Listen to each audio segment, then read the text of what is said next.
What's going on? What's new? What is up, Mount Pleasant? It's your sports host, Brandt Beach on WHMW. I'm here with my buddies, Trevor Sparks, Chance Hamilton, and we are just talking ball. Threw you guys off a little bit there. We apologize. We apologize for being 15 minutes late on air. Not to name any names, but somebody realized that they left their SD card in their dorm on the opposite side of campus 5 minutes before going on. Not sure who that was. I have no idea. No clue, guys. Yeah, in any case, we're shooting today's show today instead of on Thursday because all of us are going to be out of town on Thursday with finals wrapping up. And we're going to probably shift to a different time and schedule with the new semester. But for now, we'd like to talk about a little bit of what's been going on in the NFL sphere right now. First with the Monday night game, Philly and Chargers. Philly loses to 22-19 with Jalen Hurts throwing 4 interceptions and a fumble on one of those plays that he intercepted on. What was kind of the watch on that one, guys? This is the top 10 quarterback they've been talking about, guys. Okay. Somewhere on the list. Dude, okay, I was watching that game, and that was probably the most comedic Monday Night Football game I've watched in a long time. 8 total turnovers. 5 of them by Jalen Hurts. We got 4 interceptions and a fumble. What are we doing here? Yeah, like not very often do you see an interception and then a fumble 5 seconds later from the same guy who threw an interception. Christmas came early to L.A. Christmas came early for him, and Jalen Hurts dressed up as Santa in that one. I was just mostly watching that because, it was Monday Night Football. With Philly losing, it helps the Lions a little bit, not quite too much, but it's really just a other NFC rival. They're still going to be at the top of the list in the NFC East right there because there's not really any other competition. Lions probably knocked out Dallas from the top of that spot. So it didn't really have too much help in that way, but it doesn't hurt to watch Philly lose every now and then. Nope. No, always fun to watch, except for when it's the Chargers and you have a chance at potentially winning the division. As the Broncos. Right, just to clarify. For anybody who isn't aware of that chance, is a diehard Denver across-the-board fan.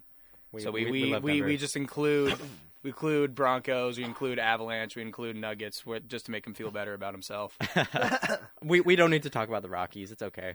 By the way, speaking of MLB, this is a very side off-topic note. News broke. Kyle Schwarber is signing a 5-year deal with the Philadelphia Phillies. Ooh. Wow. So, yeah, keeping him on lock. That's valid. Yeah, that's good. Good stuff. Just broke. So, anyways. Okay, yeah. Yep, we got breaking. Can't wait to talk. Breaking. Can't wait to talk about baseball when it comes around that season. But that's gonna be great. For now Tigers and Scooble are in purgatory, but we'll hopefully that's a problem for another day. Hopefully that'll turn out. But that's a problem for another day. And I mean, speaking of the Chargers and the Broncos and everything, talking about the AFC, Chiefs can't win the West. They're not. No. They're out. They're done. First time in 10 years. 9 years, and we're finally here. They're done. At least in the division. They're not out of the playoffs yet. It's like a 16% chance or something, isn't it? It's really low. They're 6-7 on the season, and it's. I'm looking at you, Trevor. I'm not saying anything. Don't you dare. Not saying anything. I like my job here. It's a beautiful thing, I mean, I'm a professional Chiefs hater. I mean, I don't know what it is. Like, I don't know why. I shouldn't. Like, I got friends who live in Kansas City. I got friends who love the Chiefs, but I've just hated on the Chiefs from the very beginning. I don't know what it is. I don't know if it's Andy Reid's like pristine mustache or what, but like I just don't like the Chiefs. So seeing the downfall, them going to 6-7 and them basically not having a fighting chance to make the playoffs. I mean, it's a low chance. Mathematically, it's possible, but I don't think it's going to happen. And I think when that picture breaks, like week 17 of Chiefs eliminated for playoff contention, I think NFL Twitter, NFL Instagram is just going to explode. No, it's going to be beautiful because week 17, you know who plays them that week on Christmas Day? It's the Chiefs. The Denver Broncos. If the Broncos eliminate the Chiefs from playoff picture, I might cry tears of joy. That'd be total It'd be beautiful. Total peakage. Yeah. I think the reason why we hate the Chiefs, dislike the Chiefs, I think the reason we like them or dislike them is the same sense that we didn't like Tom Brady at the time, is that they were just good and they were consistent. I think the only difference with the Chiefs this past run with Mahomes is that like they just tend to win in like the weirdest ways. They tend to win games that like they seem like they shouldn't have won. Mm-hmm. I mean, that's kind of how they got to the Super Bowl last year. It really felt like 40 to whatever. Yeah. Yeah. Like I like Andy Reid. I like the little personality character he has. I like his play style. You can't deny that he's a good coach too. It's just, you just after a while when a team is so successful for so long, you kind of want to be able to spread that out to other teams. Like I remember I turned the TV on a little bit early this past Sunday in NFL. They have like those like commercial skits or something at the top, and one of them was they had models dressed up as like the other top AFC quarterbacks like Burrow, Allen, Lamar. They had Nix and May come in, and they were all sitting in like a pharmacy or like a doctor's waiting room. And the lady at the counter said, take a number. They'd all took their numbers, and then she would only keep calling 15, which is Patrick Mahomes' number. So that was kind of a cool skit because like even the NFL is like, all right, it's time to bring this out to other teams. I don't know. It was just kind of interesting because it was like an official NFL commercial. No, it's about time that we're starting to see some new blood in the playoffs. Yeah, and I think, and I want to bounce off of that too. New blood in the playoffs and everything. Playoff picture looks amazing, and I think as far as the Chiefs go, I think for me it's more of the fans. Like people are comparing Travis Kelce to Rob Gronkowski, and it's like it is not even close. Rob is the GOAT of tight ends. They're comparing Tom Brady to Patrick Mahomes, who has 3 rings and who has 7 rings. Like, let's keep it a buck here. I would argue athletically, Patrick Mahomes is far better than Tom Brady. That's true. But Tom Brady, he was so dominant for so long that it's really hard to argue against his case as the GOAT. Yeah. And I don't know why Mahomes is even in the conversation. If Mahomes wins yet. 4 more rings, then I will start talking. Mahomes has only been in for, 8 years? Yeah, something like that. To Brady's, 17, 18, however much that was. Uh-huh. Yeah, so obviously big time difference. So he obviously has time to win 4 rings if possible. But I just don't see it happening. I think Tom Brady's legacy is cemented, truthfully, as the greatest quarterback of all time until somebody else that is not Patrick Mahomes. I don't think it's going to be Patrick Mahomes who's going to dethrone him, will take that place from him. It's just the thing that no matter what roster Mahomes is on, you can't count that team out. That's been the thing with the past 2 years with the Chiefs. Last year they were kind of a medium roster and still made the Super Bowl. Now this one, I still feel like the roster might have even improved a little bit, and I don't quite know. I haven't watched enough of their games to really diagnose what is going on, what is going differently in this. But just simply having Mahomes adds you 3 or 4 games a season, because he can make so much do with so little. And I think that's kind of one of the big differences, or one of the big similarities rather, between him and Tom, that Tom was able to have that just factor where he's a presence in himself to be dealt with. Like the Patriots rosters for when they had most of the Super Bowl was dominant. Then it kind of drops off. Then he leaves to Tampa and then takes that roster to a Super Bowl in his last year. Yeah. He goes out with a bang on that one. So he's past 40 and he's still able to do that. It's kind of interesting to see the similarities and differences between the two of them. Whereas Tom was kind of the traditional kind of pocket passer, wasn't too much of a mobile guy. And now in an age where mobile quarterbacks are the bread and butter of most playbooks, you have Mahomes, who's the mobile quarterback who can also throw, very similar to how Tom did. Yeah, and I will bounce off of that. Mahomes does automatically he wills wins into existence. But I would like to. It was Nick Wright, the Chiefs fan. He was talking about it yesterday on his show, and he said he loves the Chiefs, but he is honest. And he was talking about Mahomes, and this has just been a really down year for him. We talk about different quarterbacks holding the ball too long. Mahomes, he likes to go in there and he plays hero ball. He holds onto the ball for so long, dancing around the pocket, throws it like a shortstop. And it's just wildly inaccurate this season. And it's something that we haven't seen out of Mahomes, I don't think, ever. But all of a sudden, it's just, especially, there was a game against the Texans. He threw 3 interceptions and just wildly inaccurate passes that I'm not really sure where he's looking, what he's doing. Some of those can be blamed on receivers dropping the ball. But the vibes are down. This is just not a great Chiefs team this year. Even if they appear to have gotten more talented across the roster. So I'm just really not sure what's going on that makes this season different. Yeah, I mean, it also helps that you got the Broncos and Chargers who are now starting to really find rhythm in their offenses and defenses and what they're doing. And transitioning over to the Denver Broncos against the Raiders, 24-17 victory, 10th straight win. Bo Nix, 31-38, 212 yards, no touchdowns, no interceptions. How do we feel about that, Chance? How are we feeling? The game was not as close as the score suggested.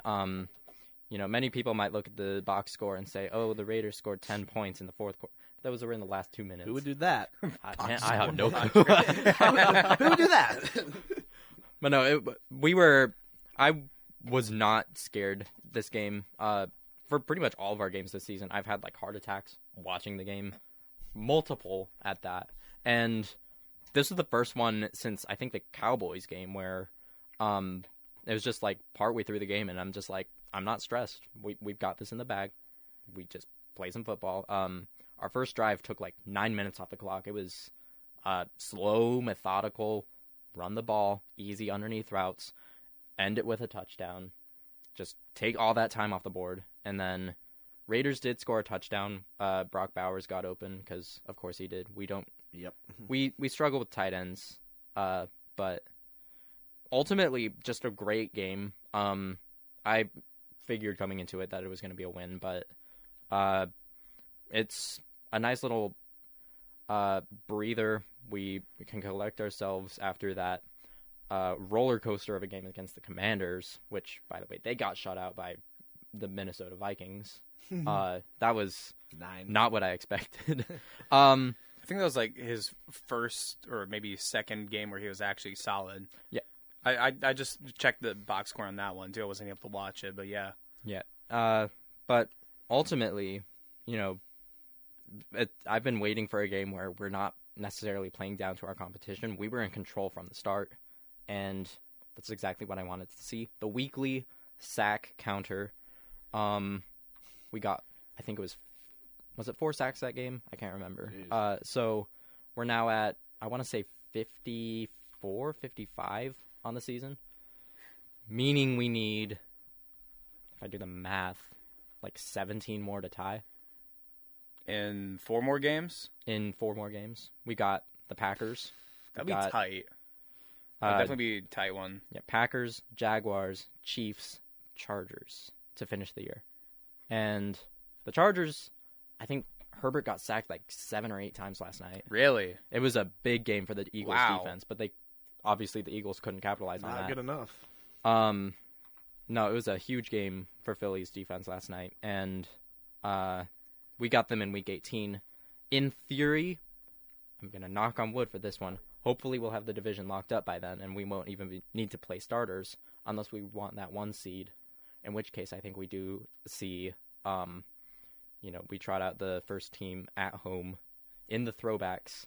New England's going to have to lose some games here, but they do play the Bills coming up here soon. I forgot which week it was, but they do play the Bills, and Bills obviously can never count them out with Mr. Joshy Allen.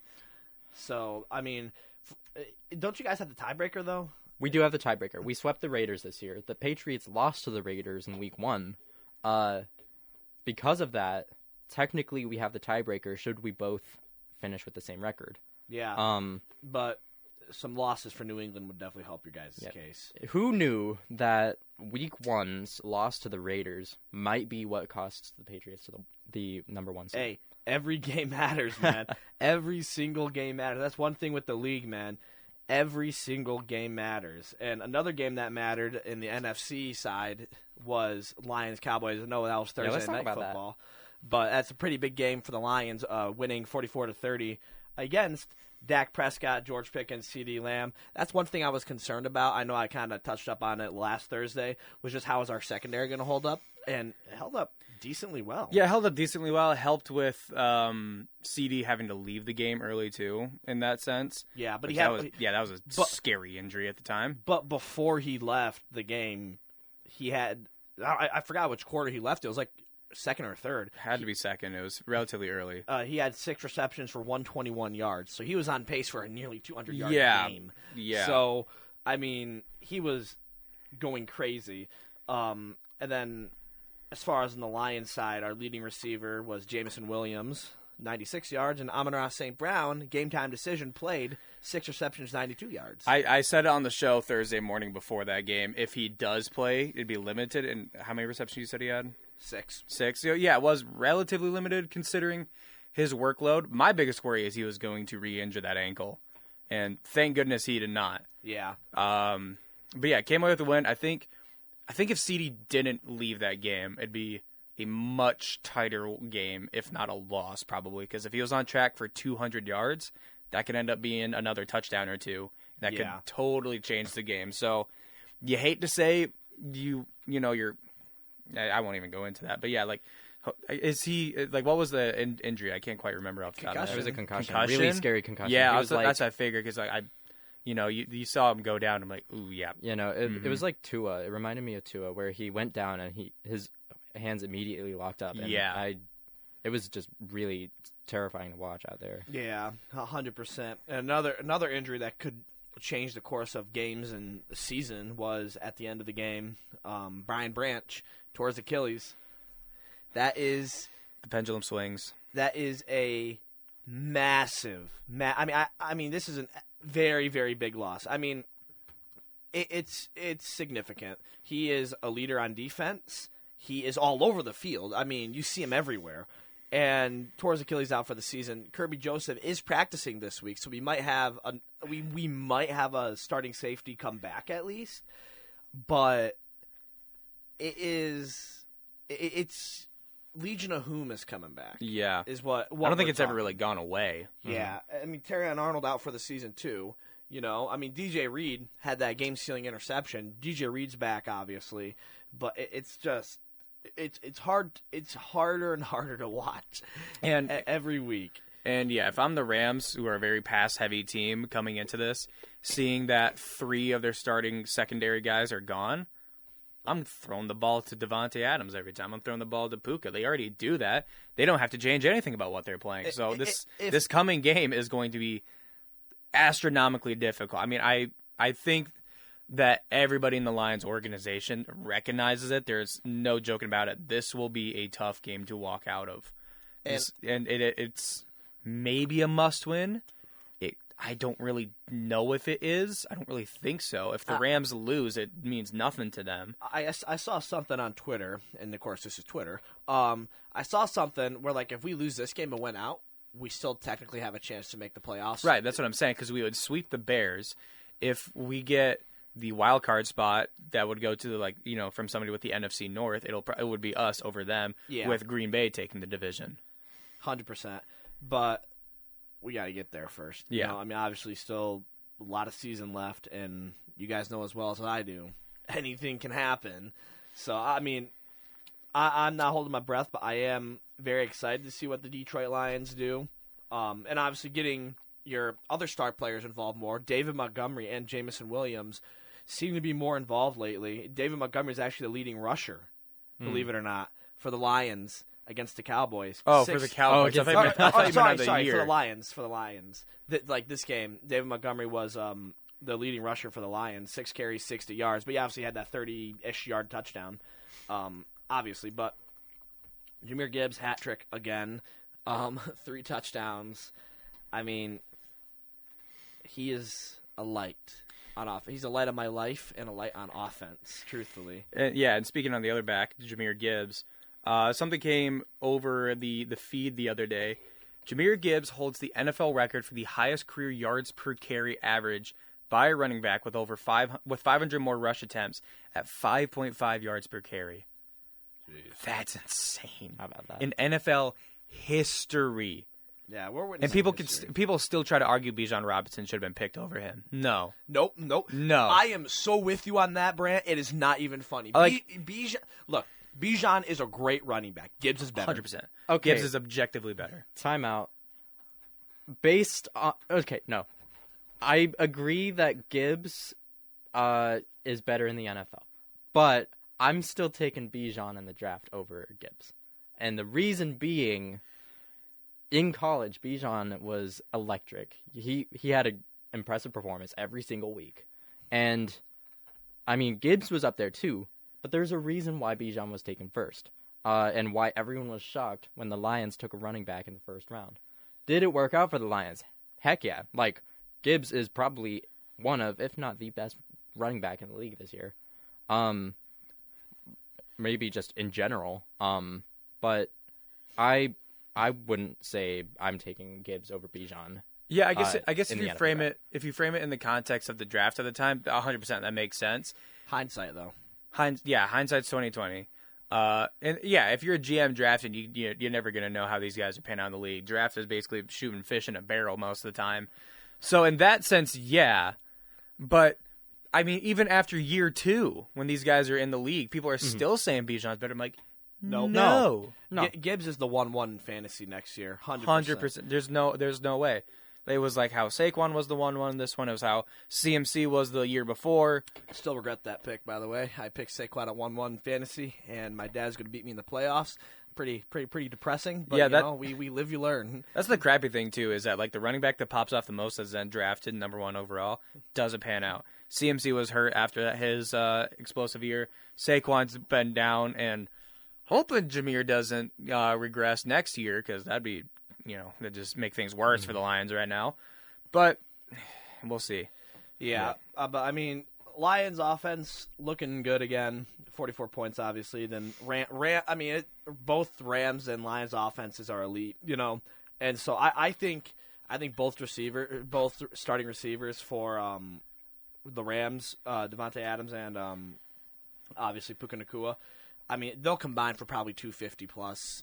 Honestly, I'm calling it now. I think both of them are going to have very good, if not career games. Yeah. And only reason why I say that is I saw a stat about Amik Robinson the other day, once again on Twitter. I'm a little bit of a Twitterholic. And it's something like he's allowed like 400 passing yards in the last like 4 games or something. It was a few games. I believe it. I totally believe it. And I just worry, but I mean, he's great. Don't get me wrong. Could just be he's feeling off right now or whatever. Obviously, you got a 10-day break. You come back, you're stronger, et cetera, et cetera. But I do worry about how that's going to pan out. This game's going to be how the Lions were allowed last year, in that the offense just can outproduce the other team's offense, because defense is going to be just. I feel like any low expectation I set them, they're still gonna shoot underneath it. Yeah. So I mean, because like a couple weeks ago, people were debating if this defense has surpassed the offense, and then immediately the game after that, it was the Green Bay game, I think, or no, it was the Giants game. After that discussion was kind of going over the airwaves, and just we know how that game went, and so at the time I was like, I need to see one more good game by the defense to be convinced that they have surpassed this offense. And it has not happened. It has not happened. They almost blew it to the Giants, lost to Green Bay. Even this Dallas game, like, it could have been better. And if CD didn't have to leave, it probably would have been a loss. Well, no. What, Trevor? You're looking at me weird. Yeah, I'm smiling. I'm looking ahead to the Rams-Lions game. I'm looking at a direct comparison between Jared Goff and Matthew Stafford. Oh, boy. Jared Goff is only 20 passing yards behind Matthew Stafford. Jared Goff's season stats: 289 of 412, 26 touchdowns, 5 interceptions. 3,334 passing yards. Matthew Stafford with 3,354 passing yards, with 288 of 432, 35 touchdowns and 4 interceptions. So obviously more touchdowns, but they have that little play they run, like once they're in the red zone, like a slant to Devontae, and they've got a bunch of touchdowns. Slant to Devontae, just like one-on-one, just fade. I don't know what you would call that route. I don't know what it is. It's the goal line cheat code. It's how Stafford and Calvin Johnson were back in the day. I feel like it's the equivalent of like the tush push for the Rams. It's just like automatic tutty. So at least it's exciting. Yeah. So, I mean, Stafford obviously with more touchdowns, but, I mean, very similar QB comparison. I know the NFL loves pushing the Rams-Lions trade, even a couple years down the line. Oh, Jared Goff versus Matthew Stafford. It's been 5 years? It's been a few years. It's been a while. It was like Jared Goff's been a Lion longer than he's been a Ram. Yeah. So, yeah, 5 or 6 years. So, yeah, I mean, you look at everything, and they're very similar in comparisons, other than Matthew Stafford having 9 more touchdowns. Jahmyr Gibbs has more rushing yards than Kyren Williams. Jack Campbell has more tackles than Nate Landman. So you look at the comparison, Lions seem like a more complete team-ish. With the star players, yes, but with the supporting stats, cast, no. Yeah, I do agree with that. So it'll be very interesting to see how this pans out. And Jared Goff finally has another opportunity to go into his old home and take care of business. So we'll see how that goes. You know what it is, though? I'm kind of sick of that narrative of the Lions-Rams trade. Yeah, it was a historic trade for the Lions franchise. Both teams. Right. But the Rams got a ring out of it. Lions have not. So that's why I'm kind of sick of it, because objectively, Rams have won that trade. And guess what? They are still they even everything considered, they're still the top of the NFC. Lions are not. Mm-hmm. I'm sorry. I'm sick of that narrative because we lost it. We objectively lost it. Sure, we have an amazing team from it. No rings. Disagree. And still, okay. Trevor, no, I'm on Brandt's side here. You got a bunch of playmakers for the team out of that trade. Have you won a ring? No, but so that means obviously the Rams have won the trade. They're still at the top of the NFC. You got a bunch of cool players. They're going to be franchise players so long as time.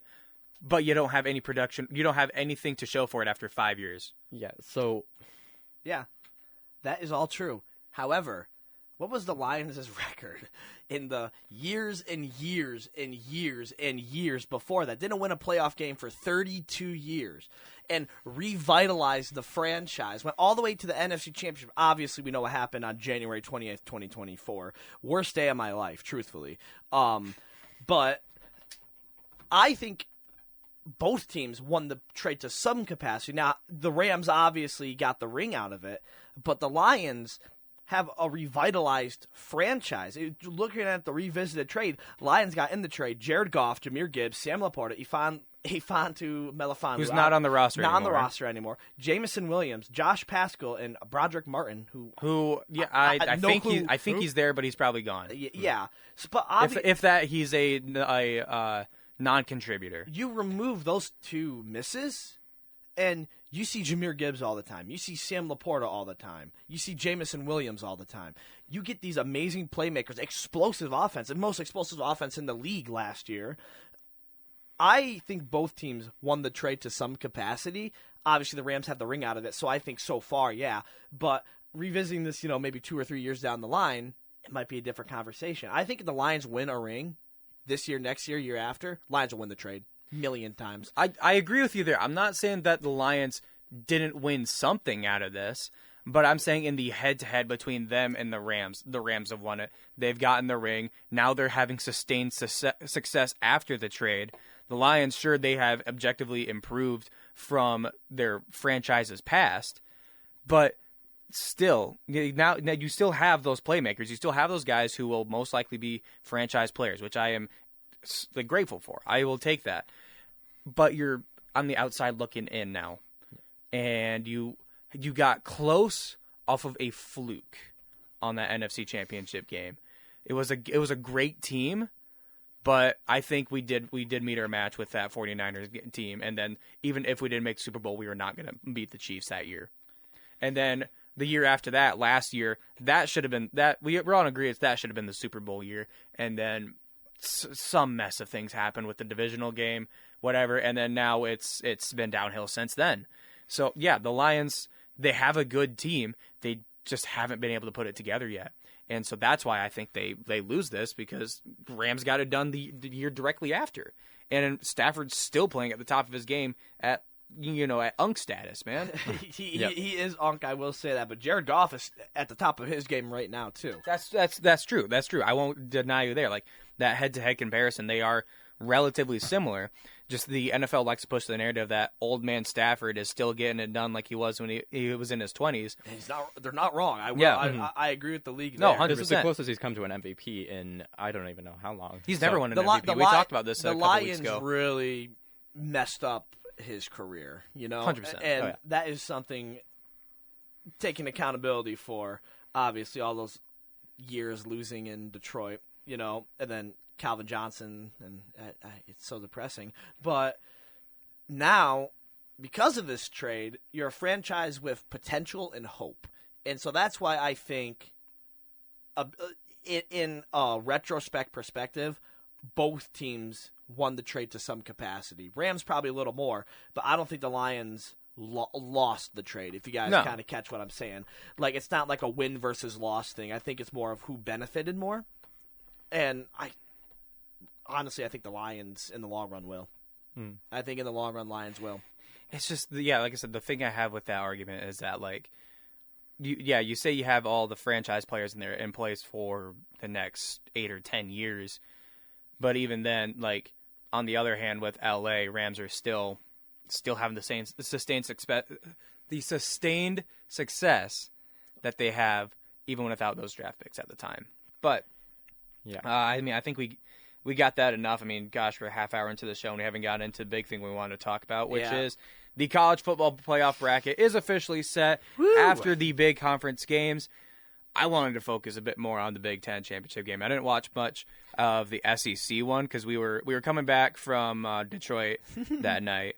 What a time! So we were listening to like half it on the radio, and then by the time we got back home, it was already like Georgia already pretty much had that one. The Big Ten game was easily the best game of college football this year, hands down. And all I'll say is 13-10 comes back. 13-10. Ohio State. Give Fernando Mendoza the Heisman right now. Give him the Heisman right now. His performance, I mean, there's a pick, but I mean, he outplayed Julian Sayin. It's the Ohio State defense. You're gonna make a mistake here or there. It's just something to look over. If you sat me down 2 years ago and said, "Oh yeah, Indiana will be the number 1 seed in the college football playoff in 2 years," I'd be like, "What are you talking about?" Like, it's like some rebuild you do in college football. 26, but here we are, 2025. Indiana number 1 seed in the college football playoff. Ohio State bumped down to number 2. Georgia number 3. Texas Tech number 4. All getting bye weeks. That's awesome. Indiana with the most losses in a college football program in history as well. Yeah, which is the crazy thing. This is their first time coming to a Big Ten championship. First time winning the Big Ten since 1967, and now you're the number 1 seed for the first time in school history. Get that out of my face, Trevor. Stop it. You're lucky this is a radio show. Get some help. No, absolutely. I mean, it's just an absolutely amazing game.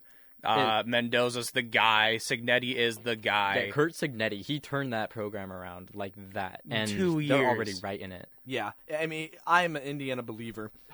I mean, I will be rooting for Indiana through the entirety of the playoff 100%. run. And I don't even know if I can get words to describe, like, the joy I feel, like, seeing Indiana as number 1. It's just like a little piece of the college football world that was broken in me is healed after this. It's the underdog story. Yeah, exactly. You gotta love it. Even though they're the number 1 seed, it is the underdog story because Indiana has never been here.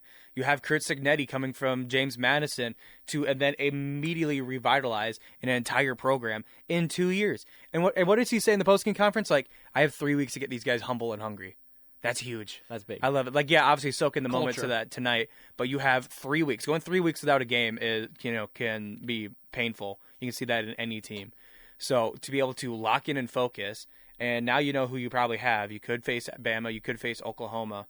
So this team's gonna be hungry. They're gonna be fighting for this. It's gonna be fun. It's gonna be fun to watch these guys. Nope. And I was also kind of wanted to look at the bracket itself. I've been thinking that maybe we could do some bracket predictions on this one. I have mine written already. I was kind of floating it before the show, but I think this would be fun.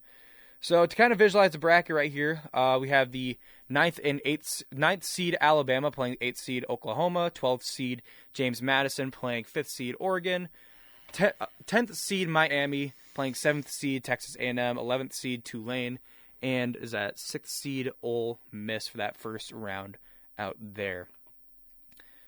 All right. So I'm just looking at my bracket right here. So for the first round, I'm taking Bama over Oklahoma on that one. I think that's kind of I don't know, because Bama always seems to do well in the postseason, and Oklahoma I don't think has really done much to really wow me enough to convince me that they could be taken over them. I'm not mad at that. Yeah. I like Oklahoma. I don't know if I like them as much this year, but If I just pull up their schedule so far. I mean, they already faced off this year, November 15th. Oklahoma won 23-21, but it's very hard to beat a team twice. Right. Like Bama beat Georgia earlier in the season, then Georgia blew them out in the SEC championship. So that's why I took that with a grain of salt. Oregon over James Madison for obvious reasons. I think it's cool that I'm in the seat that bringing a group of 5 conference teams into the playoffs is fun. It's great, even if they tend to be walked over.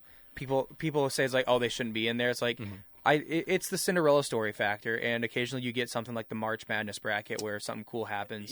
And like that's the thing is like who did get snubbed from the playoffs? Western Michigan. For good reason. MAC champion. Look, all right. Hot take of the week here. MAC team should have an automatic bid to the college football Absolutely. playoff. Heck yeah. I think that would just just not be this year. Not this year. Next year. I think that'd be fun. I mean, going off like the March Madness thing, like obviously all these power conferences and stuff and all these other conferences, like get rid of the committee, have conference champions go to the college football playoff. I think it'd be more fun, more entertaining, and I mean, sure, you might not get the best teams in the country, but you should have won your conference. You should have won your regular season games to get you into that playoff.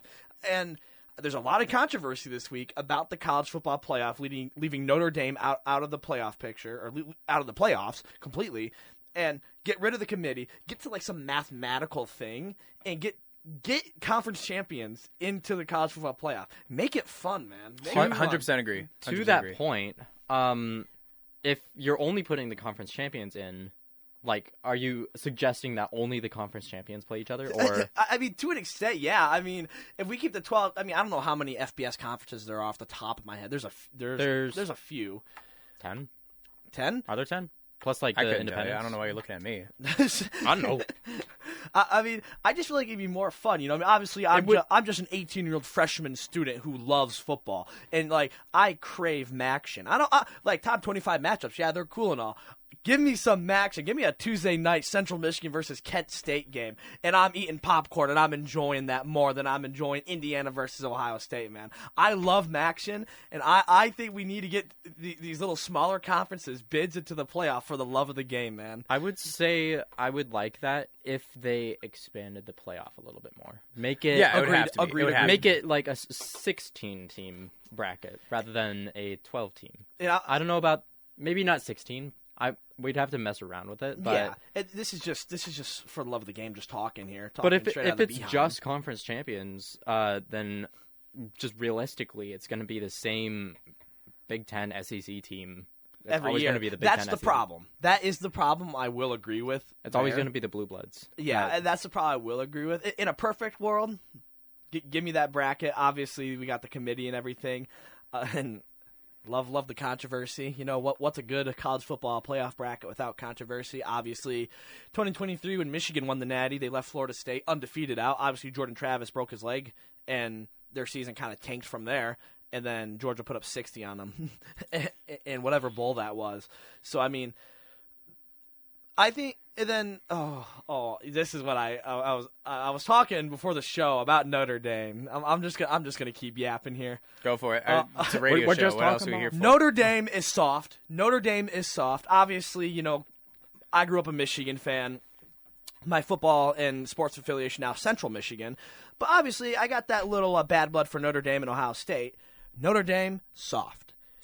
Things didn't go my way, so I'm going to go opt out of a bowl game. What? What are you talking about? I don't like that. Just you're backing out of a bowl game to prove a point. I'm not sure about that. My take, though, is they should have been in. I think it should have been Miami and Notre Dame in. I don't think Alabama. You're saying both, not Miami and Notre Dame. Yeah, I thought they both should have been in, and Alabama gets out. That's. I mean, I'm not against that. Yeah, because obviously you have to have Tulane and James Madison in there for the conference champions. So, yeah, but I could see that. But I mean, Alabama. I mean, okay, committee SEC bias, is that a thing? Is that a thing here? Well, we have. I know we're talking 4 about SEC teams in here. 5, maybe. I know we're talking about Miami and Notre Dame and stuff. Obviously, head to head, Miami won. but Chance is kind of convincing me here. Like, I've heard people say SEC bias. Do you guys think that's a thing? I do. Looking at Notre Dame being I out. wholeheartedly do. I see no reason why it wouldn't be. I mean, because SEC is your top market teams, and if I'm any executive or shareholder, I'm going to do anything I can to try to get those top markets in. Exactly. That's part of why Notre Dame backed out of the playoffs because Notre Dame's a top market team nationally. Mm-hmm. So any bowl game that they're going to get, whatever network has it is going to make a bunch of money. So I think that's part of why they backed out of it. Exactly. If that's your only reason is to stick it to ESPN, though, and rob your seniors of their last game, come on. That's exactly what I was going to say. You might be trying to prove a point, but you're taking away that opportunity for your players and for your coaches, and you're not letting them get a chance to shine on the big stage, even if it's not the stage you were hoping for. Yeah.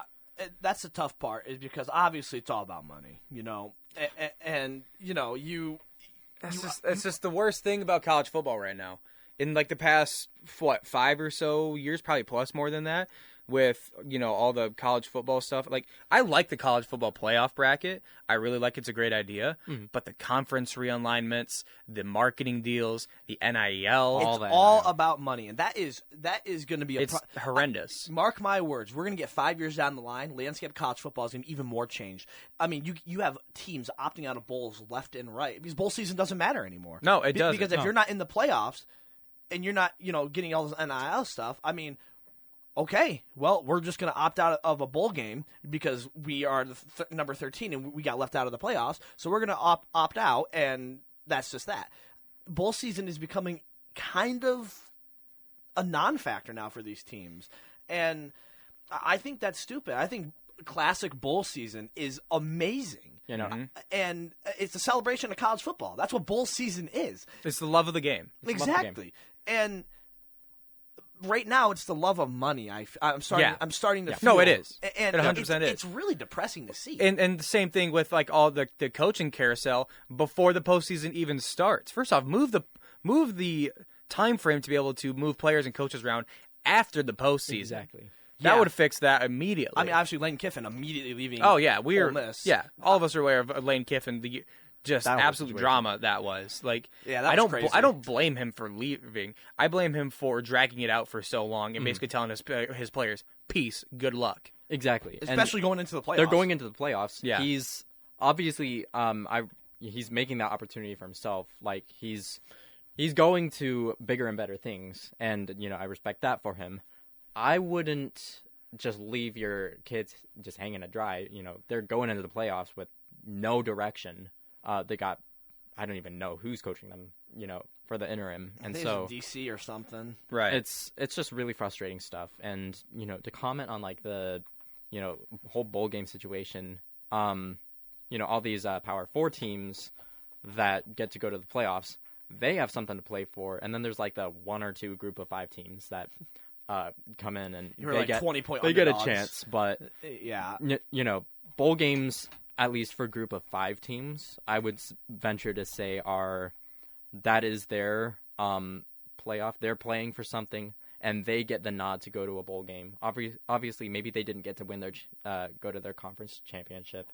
Central Michigan didn't get that opportunity this year, but they get a chance to go to Detroit and play in front of. They get to play in Ford Field. Yeah. On, I think is it national television? I don't even know. I think so. That'd be cool. It's a big bowl game, and it's day after Christmas. I mean, yeah, it's huge, and really a great opportunity for the players and for us as a program to get to shine on a bigger stage, and that's what makes the bowl game system appealing to me. But then you've got these blue bloods, and they're all just trying to get into the playoff and win it all. I understand that, but even still, you're still taking opportunities away from your players if you're just going to opt out of a bowl game. Yeah, and not only that, I mean, obviously, I know I keep talking about MAC and Central Michigan, Western Michigan, Miami, Ohio, whatever. I mean, we don't have $10 million to give to Bryce Underwood or millions and millions of dollars to give to all these other athletes who are 5 stars, 4 stars, whatever. I mean, obviously, we brought in a great recruiting class for class of whatever, and we don't have that money to throw around.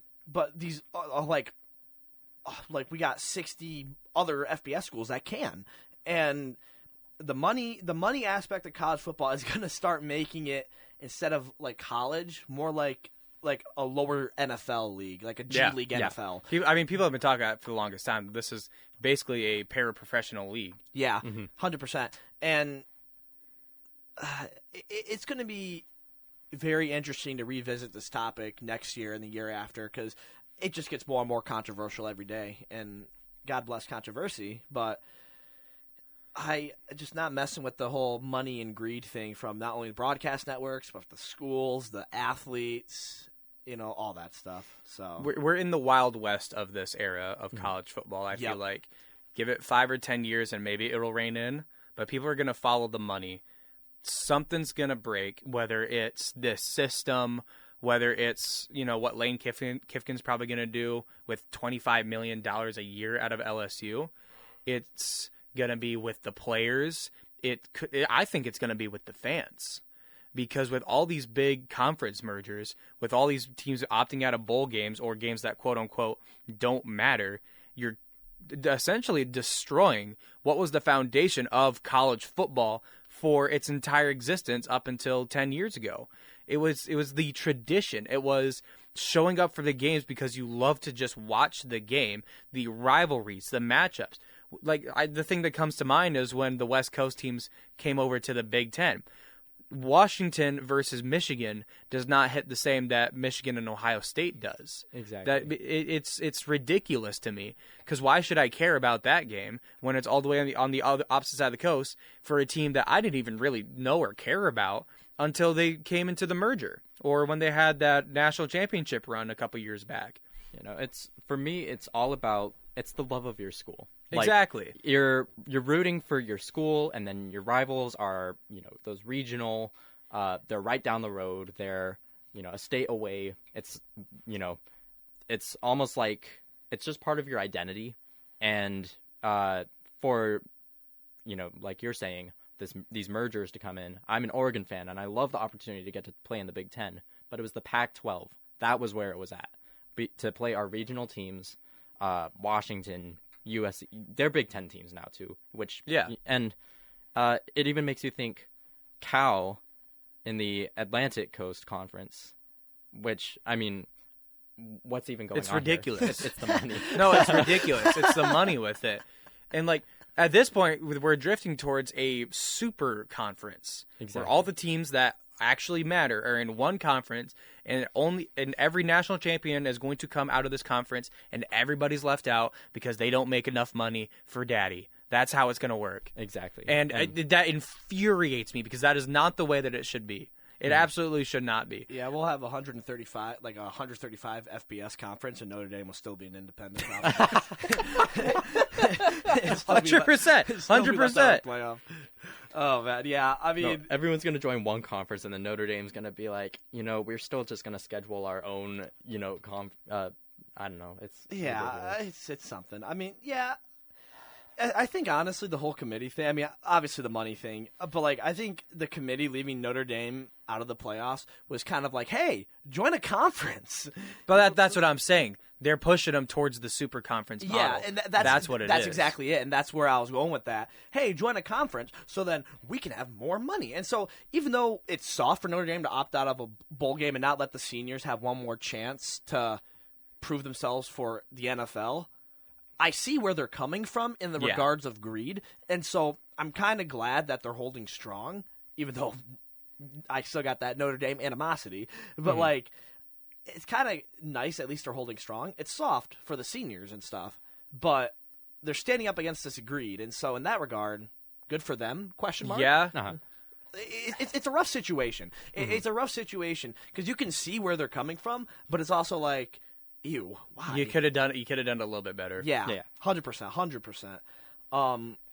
But going outside of all the money stuff, we still got teams who care about college football and want to play in bowl games. Got a really good slate of bowl games, I feel like, for bowl season. I mean, starting off with elephant in the room, CMU bowl eligible, taking on Northwestern at Ford Field. Northwestern 12.5-point favorites, Kickoff 1 p.m. day after Christmas, December 26th. That's a Friday. I don't care about no spread. I'm excited. We were obviously at Ford Field for the MAC championship.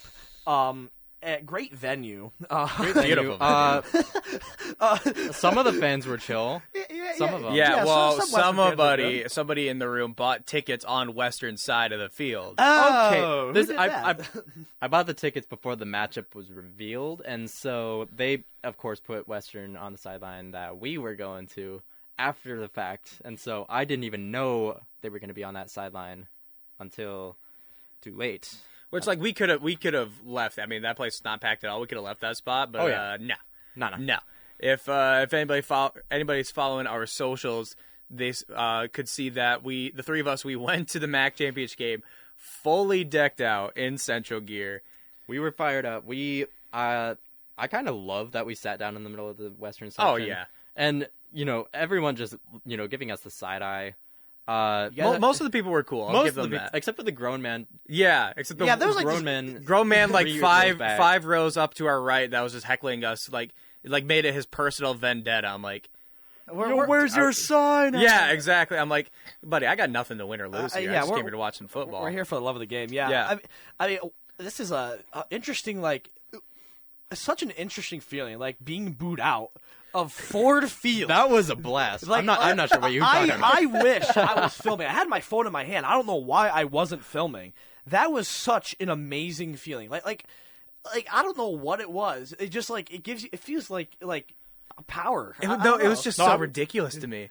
I couldn't stop laughing because it was just such a ridiculous scene. I mean, so we left about 10 minutes left in the fourth quarter because Miami, Ohio cannot hold a candle to these guys. So we said goodbye. We said drive safe to the guys around us. We said see you next year. Turn up to go up the stairs. We're at the very bottom of the section, right? We're in the third row. We turn up. The entire section, with section 124 in Ford Field, man, everybody sees us get up. Everybody sees us that we have Central gear on. And everybody starts giving it to us. Oh, my God. I'm surprised I didn't expect it sooner. But, yeah, we turn up and everybody's booing us. We're getting thumbs down. We're getting people waving us goodbye. But I was high-fiving people. I don't know what you guys were doing. I was high-fiving guys, too. Where you at? I can't hear you. I'm like, dude, I just kept saying, congratulations. I kept yelling fire up. I'm like, I mean, we went into this knowing if we said anything, we'd probably start a fight. So every time somebody would say something to us, I would just yell fire up. To be fair, we didn't have a whole lot of ammo. No, we didn't. So that's why I'm just going for maximum rage bait today. That's all it is. For the love of the game. Oh, but it was so fun. Yeah. It was so fun. 10 out of 10, do it again. And now we get to go back as spectators for our team. And the good guys. Yeah, the good guys. Yep. And it's funny, obviously I know I've mentioned this on the air before. I'm a photographer. My first photo shoot of the year was in Little Caesars Arena, high school basketball. We got to play on the court. And now I'm ending it, college football, on another Detroit sports stage. So that'll be really fun to go as a photographer on the Detroit Lions field, favorite team, go Lions, all that stuff. So that'll be really cool. Northwestern kept it really close in Michigan, who put up 63 on us. That's a little nerve-wracking. I still just have fun. It's a bowl game. You're celebrating college football. Bowl eligible first time since 2021. Just have some fun with it, man. We got matched up with a Big Ten team. That's going to be a little bit tricky. But on the other side of the coin, we were competitive against some other, big name teams earlier this season. I mean, obviously the San Jose State game, that doesn't really look as impressive anymore. But we were within a touchdown of Pitt through what was it, the third quarter? Yeah, we were so close with them. And for me, as long as we're competitive, that's a win. And I agree. It's Matt Drinkall's first year. He's still, figuring out the system, installing the culture. For us to be in a bowl game is an opportunity on itself. Would I have liked a more competitive matchup for us? Yes, because again, Northwestern, they are. I think they're better than their record suggests. But I agree. To the same extent, we're just here to have a good time. We're a smaller school, we know that. But if we make it competitive and we make it a real game, and we're gonna have probably so much maroon and gold in Ford Field at that time, That's the good thing. I will say that's the good thing about it is because we are literally only 2 hours away. Yeah, Mount exactly. Pleasant's only 2 hours away from Ford Field, and get Central fans from across Michigan From all across day the after state. Christmas. I mean, Merry Christmas. Let's go to Ford Field. Yeah, I mean, honestly, it's set up pretty well. I mean, we were texting back and forth during the selection show. I know you wanted to go to Mobile.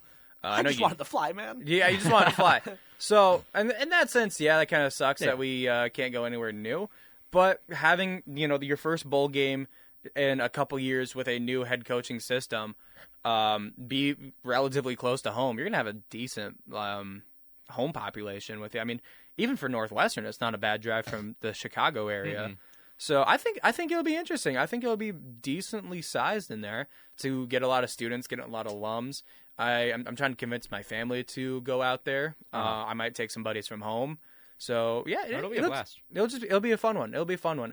I don't really like it being the day after Christmas though.